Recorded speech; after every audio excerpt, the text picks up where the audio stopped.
Hey everyone, welcome to my new channel. Now, it's not every day that I dabble with early access games. Sometimes I find myself hesitant, unsure if developers will truly deliver on their promises, or if the game will even pique my interest. But when Witchfire appeared on my radar, with my insatiable appetite for roguelites, my gut was telling me that this game was something special. I couldn't resist the urge to take a leap of faith, and after some contemplation, I thought to myself, well, nothing ventured, nothing gained. So I jumped right in, ready for an adventure, and let me tell you, after spending a solid 15 hours immersed in its dark and mesmerizing world, as the title of this video suggests, Witchfire is nothing short of amazing. But there is a catch. Before we jump in, don't forget to hit that subscribe button and ring that notification bell for more gaming content. Now then, let's dive into the world of Witchfire. The game's story unfolds during the fierce war between the Vatican and the witches. With both factions locked in a relentless struggle, a glimmer of hope emerges as the Vatican unearths an ancient artifact hidden within witch territory. And guess who they sent to retrieve it? You, a skilled prayer. As one of the Vatican's elite hunters, your mission is to secure this artifact, believed to hold the power to tip the scales of the ongoing war in their favor. As a prayer, you're proficient in a wide range of weapons and wield powerful magic fueled by none other than the mysterious Witchfire substance. Speaking of Witchfire, it's the heart of this game. Witchfire takes center stage in this roguelite first-person shooter, drawing inspiration from the beloved Souls genre. If you're a fan of challenging combat, exploration, and a dark immersive atmosphere, Witchfire is sure to scratch that itch. It beautifully blends the unforgiving nature of the Souls games with the intensity of a first-person shooter. Now let's get into what Witchfire does right. First off, the shooting mechanics are incredibly slick. Every weapon you lay your hands on feels unique and fun to use. Whether it is the long-range weapon, such as the sniper rifle, or up close and personal with the shotgun, and everything else in between. Each available gun in your arsenal is a thrilling experience. As you progress further in the game loop does a remarkable job to keep you engaged. There's always something new, let it be equipment, spells, or abilities to upgrade. It gives you that constant feeling of a sense of progress. And speaking of targets, Witchfire boasts a wide variety of enemies, ranging with their own unique attack patterns and tactics to defeat. You'll need to adapt and strategize to survive in this perilous world. Developed by the Astronauts, the same studio behind The Vanishing of Ethan Carter, Witchfire's graphics look amazing. The visual fidelity rivals many AAA games to date. The attention to detail in its environments and character designs is nothing short of spectacular. Navigating through the user interface is a breeze. It provides you with all the information you need without cluttering the UI with unnecessary or excessive handholding.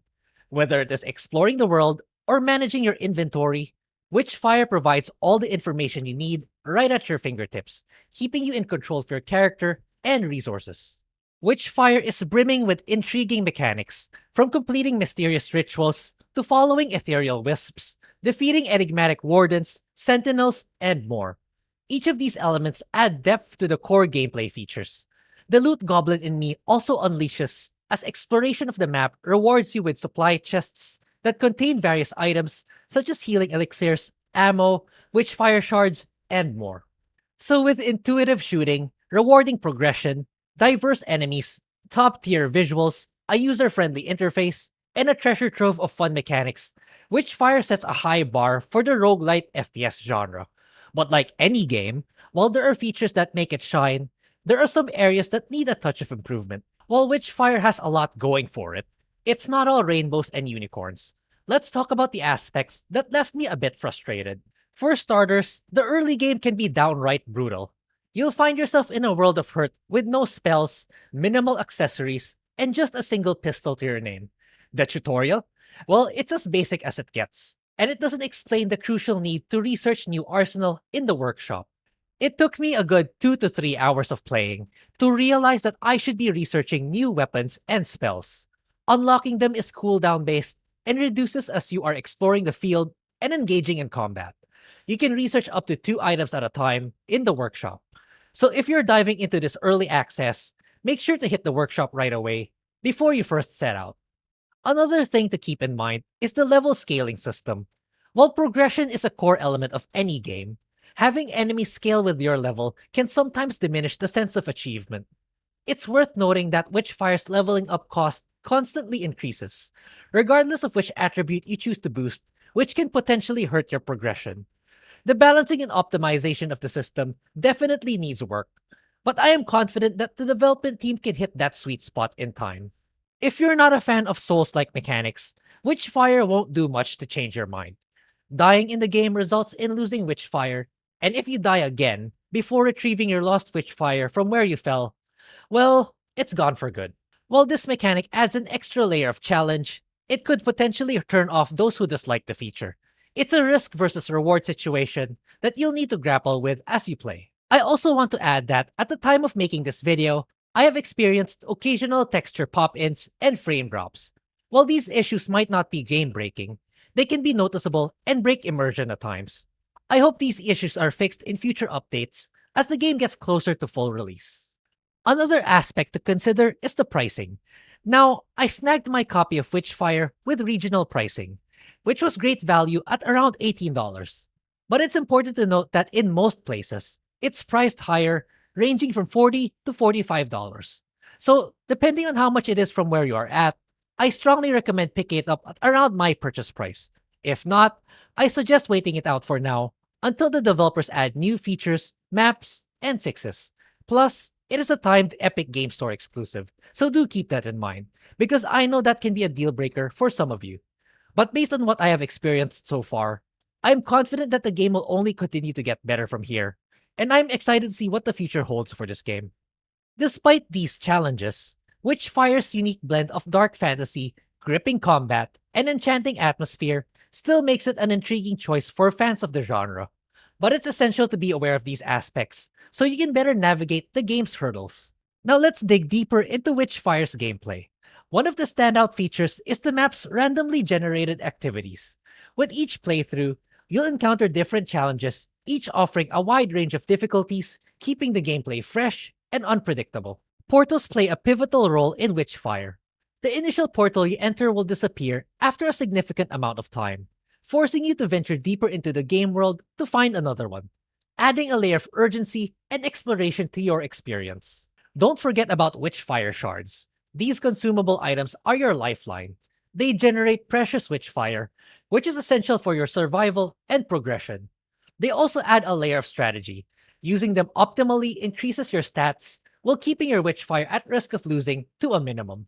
As I said, Witchfire offers an arsenal of close, medium, and long-range weapons, along with an assortment of accessories like relics, fetishes, and rings that you can use to tailor your character to your preferred playstyle. On top of your standard guns, Witchfire features demonic weapons and ammo. These are powerful weapons that can utterly destroy your foes when used correctly. As of this video, I only had access to one demonic weapon, which is the crossbow. It generates homing missiles when the first bolt lands on a target, making it an effective weapon against hordes of enemies that are in close proximity to one another. But there's a catch. Unlike your standard guns, demonic weapons are always empty when you leave your hub, so you will need to scavenge for demonic ammo in the field. You will also have light and heavy spells at your disposal to cast at your enemies to give you the advantage. Light spells range from fire, lightning, and frost, with the last being my favorite, to freeze and crowd control a large group of enemies closing in. Combining this with the heavy spell that summons a giant cross to keep them at bay makes you a foe to be reckoned with. When it comes to progression, you have the freedom to upgrade your weapons, spells, and accessories, and fine-tuning your character's capabilities as you see fit. It essentially boils down to grinding to obtain the resources you need to upgrade them, ranging from researching required items at the workshop to fulfilling requirements when out in the field. Another resource that you pick up as you explore the world is gold. This is a very scarce resource that is used to accelerate your research in the workshop, so use it carefully if you wish to unlock new abilities and power-ups faster. And then there's the Deus Vault, perks or ability enhancements that you unlock upon completing the objectives of a section of the map. Your hub in this dark world is the Hermitorium. It houses the testing grounds that teaches you the combat basics, the apothecary where you can brew potions, and the gun room where you can swap and upgrade your weapons, the workshop mirror, and the all-important Ascension Shrine.